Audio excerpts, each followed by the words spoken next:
Hey everyone, welcome back to the channel. So while playing Pokemon Brilliant Diamond and Shining Pearl, the first thing I noticed is how freaking cute everything is. Like, literally everything. I mean, look at the main baddie from Team Galactic being all stoic and expressionless. They're adorable. Anyways, besides that, these remakes are essentially the same as the original Diamond and Pearl that we know and love. And one of the main reasons I love this generation of games so much are the gyms in the Sinnoh region. Honestly, they stand out to me as some of the most unique and interesting gyms in the franchise, so in celebration of these remakes, I'm going to rank all 8 gyms from worst to best.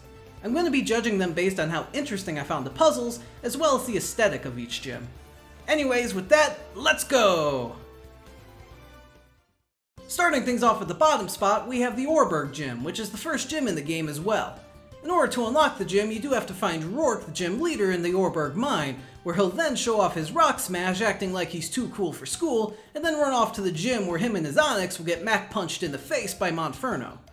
Besides that, it's about as basic of a gym as there can be though, with it essentially having just a few sets of stairs that lead right up to Rourke.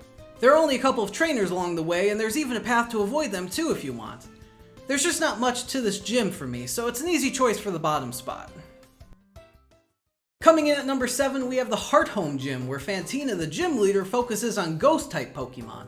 And we all know the only thing scarier than Ghost-type Pokemon is math.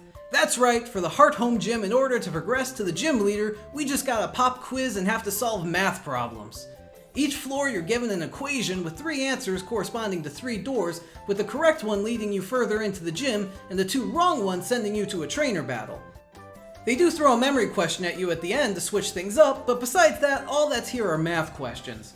I mean, the gimmick is pretty basic and bare compared to the rest of the gyms, and also on principle alone, a gym that makes you solve math problems at least has to be towards the bottom of the list. I do think that the stained glass windows in the background of the Pokemon battles is a cool aesthetic touch, but that's not enough to move this gym any higher on the list. At the number 6 spot, we have the Eterna Gym, where the trainers are focused on grass-type Pokemon.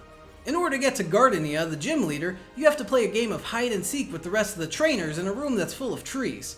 Once you find a trainer, you'll have to battle them, and upon defeating them, you'll get a hint to where the next trainer is hiding. You keep doing this until you get a showdown with the gym leader at the top of the room. It's a cute gimmick and definitely has a decent amount of charm, but ultimately doesn't quite stack up to the rest of the gyms on this list. Now for the number 5 spot, we have the Bastiodon Gym, where you'll have to take on the gym leader, Crasher Wake, as well as other trainers that mostly focus on water-type Pokemon. Anyways, the gimmick for this gym is that you have to step on switches to change the water level in order to navigate your way to Crasher Wake. There aren't a ton of wrong switches in this gym, so there isn't too much trial and error to be had here, but again, it's a pretty fun concept for the puzzle. Also, on a side note, real quick, maybe it's just me, but I think they did a really good job with Crasher Wake's whole masked wrestler design here. At the number 4 spot, we have the Cantileve Gym, where you have to ride lifts up the building as well as platforms that will take you across large gaps, with some leading to dead ends and others leading you further through the gym to try and reach Byron, the gym leader. Conceptually, I find this one to be one of the coolest gimmicks for a gym in the game, but in practice, it's very similar to the Bastiodon Gym with changing the water levels, as in there is only so much trial and error to be had to navigate through here. Also, it's interesting to learn that Byron is the father of the Otterberg Gym leader Rourke. So naturally, upon learning this, Infernape is going to have to Mac punch Steelix in the face and make this whole thing a family tradition. Coming in at the number 3 spot, we have the Sunyshore Gym, where Volknir is the leader of the gym and purely out of boredom has made this gym what it is. The main gimmick of this gym is that there are platforms attached to gears that will rotate when you step on the various switches on said platforms. The goal is to keep rotating these platforms until you can create a path to the next room and eventually make your way to the gym leader. There's a little more to this puzzle than the rest we've seen so far, since you need to think about how rotating the gears will affect the platforms in the rest of the room and not just the one you're currently standing on. I also think that the whole gears turning aesthetic in the background of the Pokemon battles is a really nice touch and one of my favorite aesthetics in the whole game.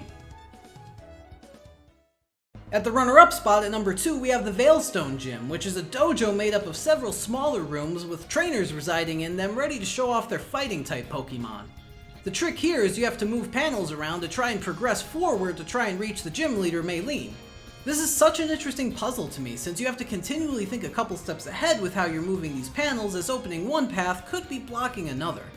It's a pretty satisfying puzzle to solve, and once you've done it, you get to take on Maylene and her badass Lucario, which for me was actually one of the tougher parts of the whole game, thanks in most part to Lucario's Drain Punch.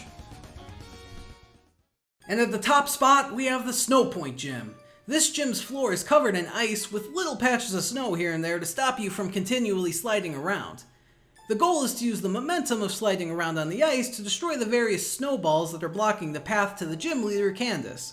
This is such a fun puzzle to wrap your head around, since it's your typical sliding puzzle where you have to line up your movements to navigate it, but factoring in the momentum of your movements to the lower floors just adds another interesting dimension to it all. I'm also a sucker for the snow and ice aesthetic, making this the clear choice for me for the top spot. Anyways, those are just my rankings of these gyms. Comment down below and let me know what your favorite gym from the snow region is. Also, let me know what your favorite generation of Pokemon is in general. Make sure to give this video a like, because one like equals one less math pop quiz in a Pokemon game. And be sure to subscribe for more videos. Thanks so much for watching, and I'll see you in the next one.